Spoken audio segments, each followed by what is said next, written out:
Welcome back to another Kray video. Please subscribe to my YouTube channel so you don't miss any videos. And for people really into the Krays, join our private Facebook group, Krays Crime Lords of London, where you can find stuff possibly unavailable anywhere else. We're an established group and very friendly. The link is in the YouTube description section.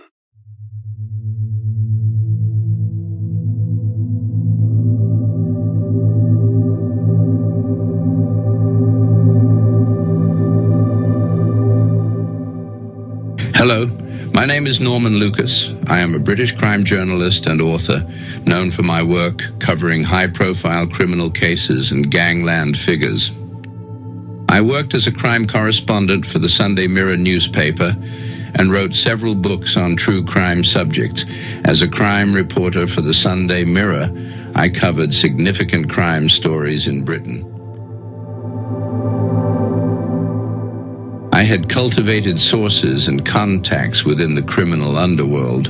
Undercover, I worked my way into the inner circle of the notorious Kray twins to gather information for my reporting.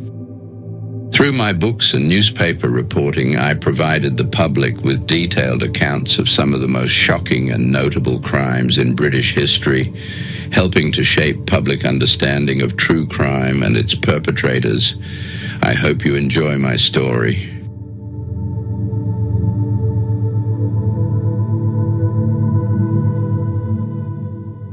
In the previous part, I had been speaking about the violent gangs in places like the Gorbals, Bridgeton, and Calton, and how these groupings inevitably produced leaders who showed fighting prowess and some ability to plan unnecessary operations of violence against rival groups, and so automatically came to be accepted as commanders.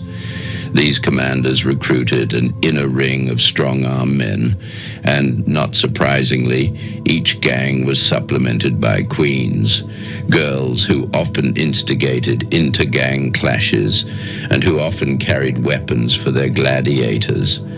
Some of the tougher females actually took part in fights, and frequently they proved as formidable as their male counterparts. The gangs took their names from either the streets in which they congregated or from their leaders. Thus, the Norman conquerors, popularly known as the Conks, used Norman Street as the headquarters of their territory. The Beehive Gang used Beehive Corner. The Southside Stickers came from south of the Clyde, the Brigade Boys from Bridgegate, the Calton Entry Gang from Calton, and the Billy Boys, one of the toughest mobs to emerge, were led by William Fullerton.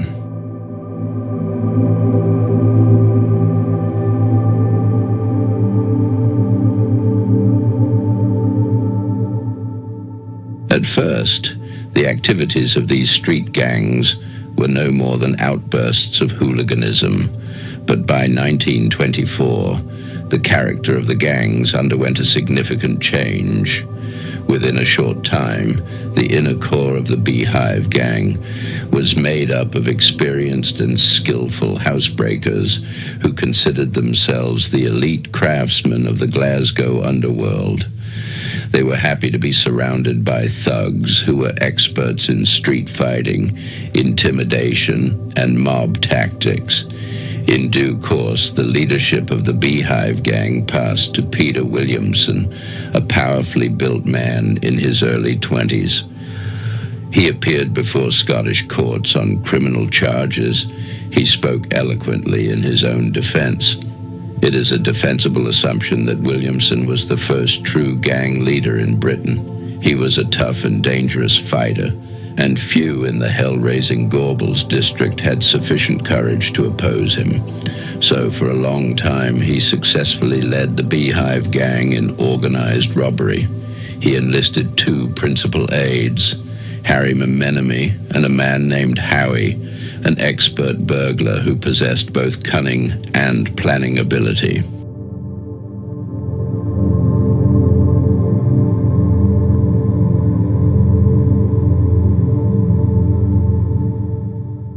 Memenemi was not as clever as his leader, but he was fanatically loyal, and on one occasion pleaded guilty to attacking a man who had actually been one of Williamson's personal victims. Memenemi cheerfully accepted a 9-month prison sentence, which was a minor stretch compared with the sentence Williamson would have received had he been put on trial. Howie persuaded Williamson to recruit a well-known London safebreaker, and from that time the gang's illicit profits soared sensationally. Their successes bred envy in the ranks of rival hoodlums, and soon this jealousy induced the gangs to poach upon each other's territory, which in turn led to gang warfare. Weapons used in these early gang battles were primitive compared with the sophisticated armory of American gangsters. The Glasgow mobs equipped themselves with broken beer bottles, potatoes with protruding razor blades mounted on sticks or hurled into the faces of adversaries, razor blades riveted into caps for slashing opponents, and razor blades neatly secured to the toes of boots, deadly for kicking men on the ground. Other weapons were iron bars laced with barbed wire and leather belts studded with barbs for flailing the heads of enemies.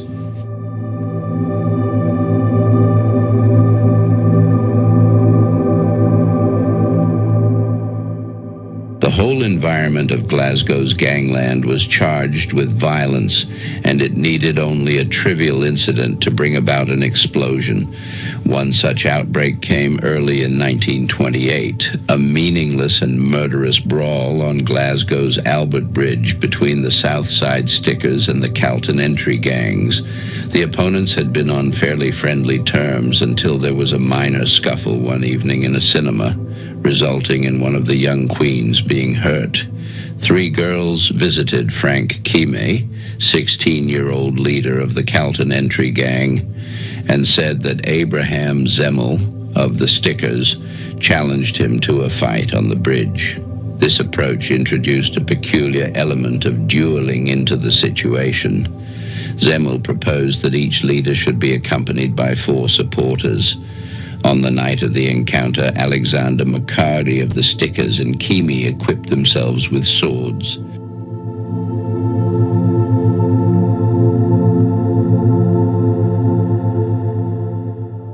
James McCluskey of the Stickers had a dagger. The other gangsters were armed with the customary variety of weapons, and when the 2 opposing forces met in the fading light of evening, they began hurling stones and bottles at each other. McCluskey hit James Tate of the Calton gang with his fists, and Kime and his men then attacked McCluskey, who, in defending himself, stabbed Tate to death in the back. On June 28th and 29th that year, James McCluskey, Abraham Zemmel, Alexander McCoy, Archibald Gaughan, James Walker, and George Stokes were on trial for the death of James Tate. The ages of the accused ranged from 15 to 17. Lord Hunter, who presided over the trial, was dissatisfied with the account of the fight. Why, he asked Kime, was Tate struck in the back? Kime did not know. McCluskey, who had pleaded guilty to mobbing and rioting and culpable homicide, was sentenced to 5 years penal servitude. McCoy, who had pleaded guilty to rioting, was given 18 months imprisonment, and Zemmel and Stokes received 1 year's detention and 1 year's imprisonment, respectively. The charges against James Walker and Archibald Gaughan were withdrawn.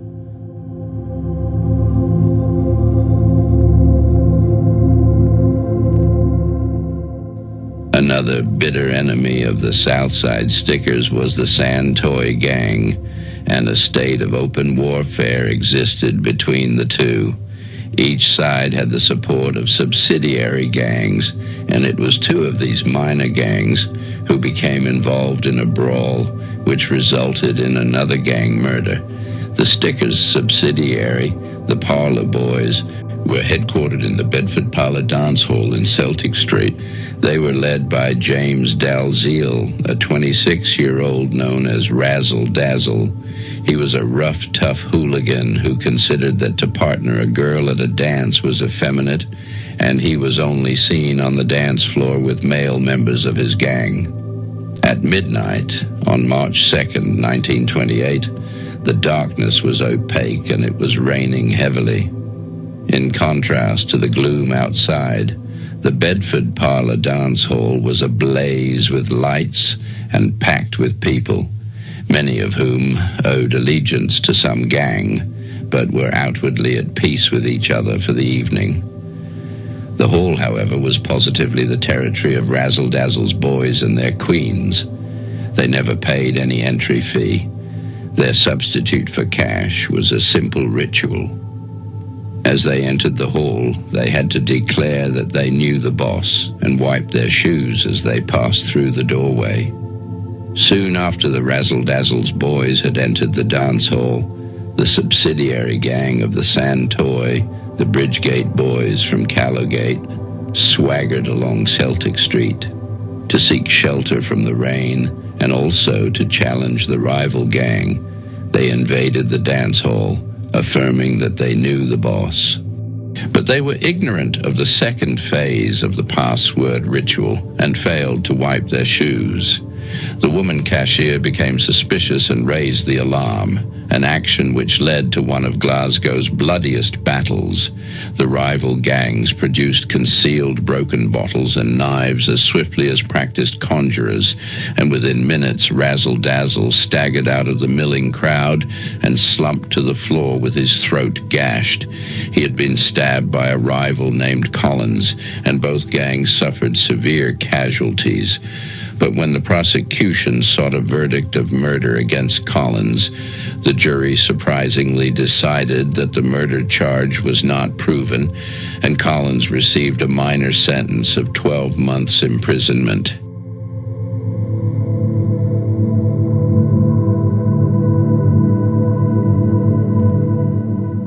Throughout the trial of Collins and other gangsters, the accused grinned and smirked and waved to their friends in the public gallery. Those who were fined had their fines paid for by supporters who collected subscriptions. The men emerged from the trial as heroes in the eyes of lesser gang members. Both gang killings were senseless crimes. The encounters between the opposing forces were comparable with the idiotic but nonetheless vicious clashes of later years between mods and rockers. They all underlined a general mood of violence that prevailed throughout the city, a mood not necessarily activated by a desire to commit crime for profit. Religious differences between Catholics and Protestants suddenly became the motivation for bitter war between the Norman conquerors, the Conks, and the Billy Boys, who went into battle as supporters of William of Orange. The Conks, consisting of over 300 staunch Catholics, were led by Bull Bowman, while William Fullerton, head of the Billy Boys, led a similar number of Protestants.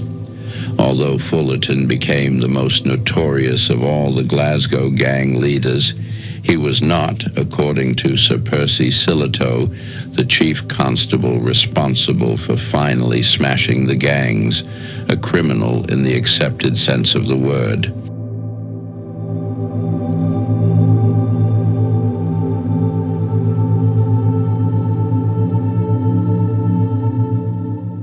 The birth of the Billy Boys gang occurred in absurd circumstances in 1924, when Fullerton, then 18, and playing football for a Bridgerton team against a tough side known as the Kent Star from Calton, scored a winning goal.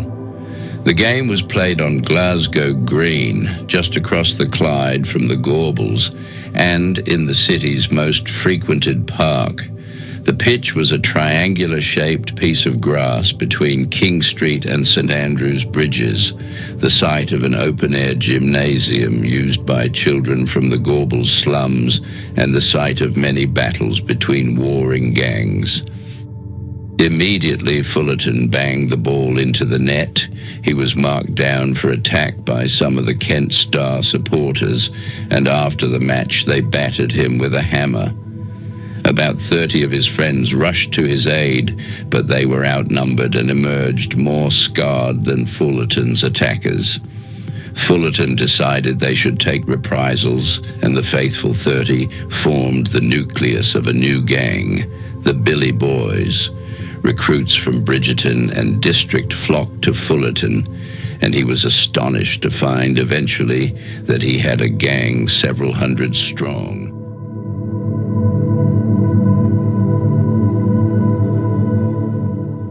After exacting revenge from his assailants at the football match, he concentrated his future attacks against his chief enemies, the Norman conks, and took advantage of every opportunity to do battle with both forces, using the familiar weapons, razors, hatchets, knives, sharpened bicycle chains, and 3-foot-long pick shafts. The reason why both mobs used their queens to carry weapons to the scenes of encounters was because the queens were less likely to be searched by the police. Neither gang leader missed any opportunity for a fight, and one night in January 1932, Bull Bowman found a perfect excuse for battling with the Billy Boys, a communist-inspired march of the unemployed in Glasgow. Bowman added his 300-strong gang to the procession. The organizers lost control completely, and Bowman and his men, all equipped with weapons, deliberately led the procession through Billy Boy's territory into Abercrombie Street. News of Bull Bowman's maneuver had reached the police in Fullerton before the procession invaded the Billy Boys' territory. About 200 of Fullerton's gang lived within the Abercrombie Street area, and he mustered them before the police could mobilize their own forces. Immediately, the procession entered Abercrombie Street. One of the Billy Boys shouted, "God save the King," and at once, about 20 of the Norman conks' pick shafts were hurled at him.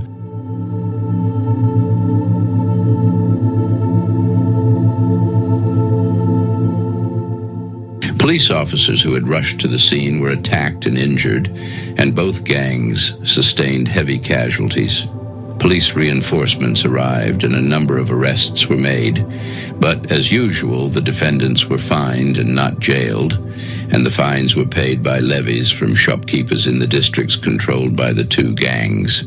Any shopkeeper who refused to make a voluntary subscription was dealt with in the customary fashion. His premises were wrecked, his goods were piled in a heap on the shop floor, and the proprietor then beaten up and tossed onto the heap. Spasmodic riots and disturbances went on unabated, and more shopkeepers and publicans were forced to pay protection money.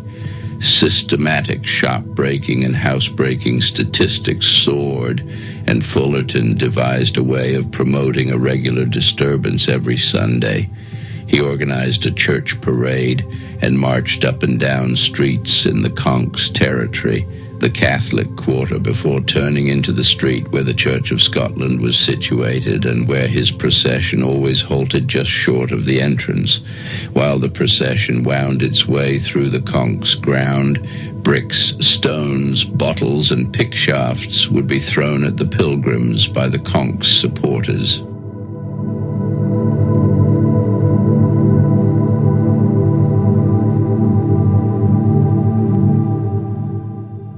In 1935, Fullerton led another procession, plus a drum and flute band on all Catholic and Holy Saints' days, through the same territory, and the musicians were sufficiently accomplished to produce tunes that were easily recognized as the Battle of the Boyne and the Sash My Father Wore, Orange Men songs which provoked the conks into manning the rooftops and showering down upon the Billy Boys every missile they could find, plus buckets of filth and broken glass. The Billy Boys, outwardly patriotic to the core, finished every performance with God Save the King. but their superficial devotion to the Protestant faith did not find favor with the Chief Inspector of Police in charge of the district. There came an occasion when the Billy Boys planned a march through Celtic Park, and the Chief Inspector and Chief Constable Silito decided to station mounted policemen in the park, supported by 2 covered van loads of constables.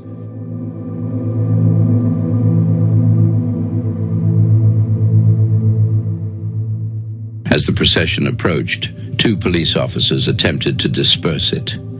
As was expected, Fullerton paid no heed to their formal requests to disband, and on a signal, the 2 vans disgorged their loads of officers, and the mounted policemen charged, using their batons to scatter the gangsters. At the conclusion of a fierce battle, the road was strewn with casualties, and the entire band, plus a number of its followers, were arrested and charged. From some sections of the public, there was an outcry against alleged police brutality, but most people supported the law. Encouraged by citizens anxious to see an end to gang warfare, senior officers began to adopt a tougher attitude towards the gangs and their leaders.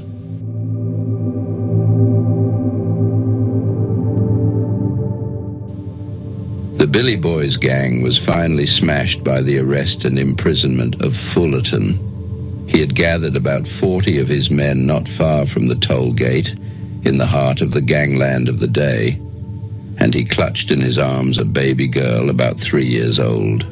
His relationship to the child was unknown, but 2 young police officers, realizing what was likely to result from such an assembly, attempted to break up the gathering and force Fullerton, who was drunk, to release the child. Without hesitation, the mob attacked the 2 officers, but policemen continued to follow the gang. Then a man who had become almost a legendary figure in the gang wars, Sergeant Tom Morrison, appeared.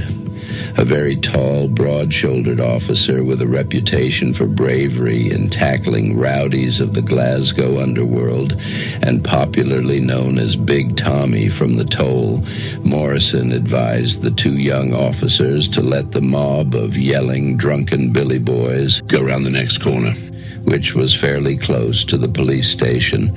As the mob appeared, Morrison stepped in front of Fullerton and demanded that he should hand over the child. Frightened at the thought of losing face in front of his men, Fullerton refused. Morrison then threatened to arrest him for being drunk in charge of a child. Fullerton's reply was a fierce uppercut to the sergeant's jaw. Big Tommy from the toll was unmoved, although the police officers were outnumbered by 10 to 1. They defended themselves with fists and truncheons and finally managed to drag Fullerton through the crowd into the police station. More policemen emerged from the station, and a number of Fullerton's men were also hauled inside. When Fullerton appeared in court the following morning, it was noticeable that most of the witnesses bore signs of the bloody battle. As Fullerton's men gave evidence, each concluded with the comment, "And then Big Tommy from the toll hit me, and that is the last I remember." The magistrate was curious about the strange Tommy from the toll, who appeared to him to be something of a superman. He asked the sergeant to stand up in court, and after seeing the giant, the magistrate murmured, "Yes, I think I begin to understand."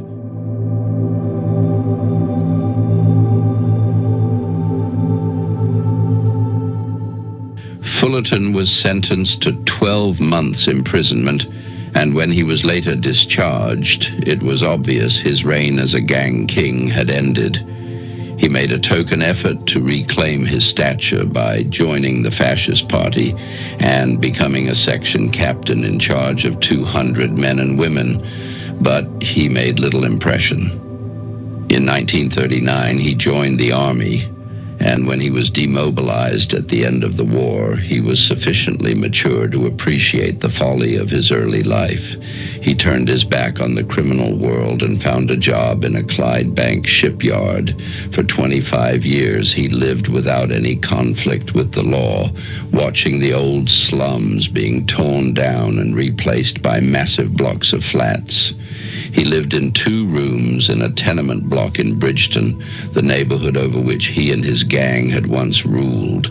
Gradually, his health failed, and in 1962, his doctor told him that he had not long to live. One morning, he was found dead in his home in Brook Street, Bridgeton, and on July 25th, 1962, the neighbors and some of his old associates gave him a VIP funeral, despite the fact that he had been the terror of the district. Almost 600 people followed his coffin to Ridley Cemetery, and massed flute bands played Onward Christian Soldiers as the cortege moved off from his mean little home.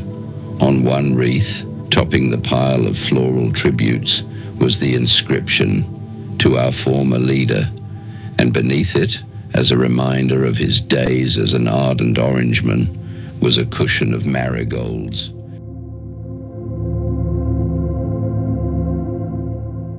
That's it for this episode. Thank you for listening. I'll see you again in the next one.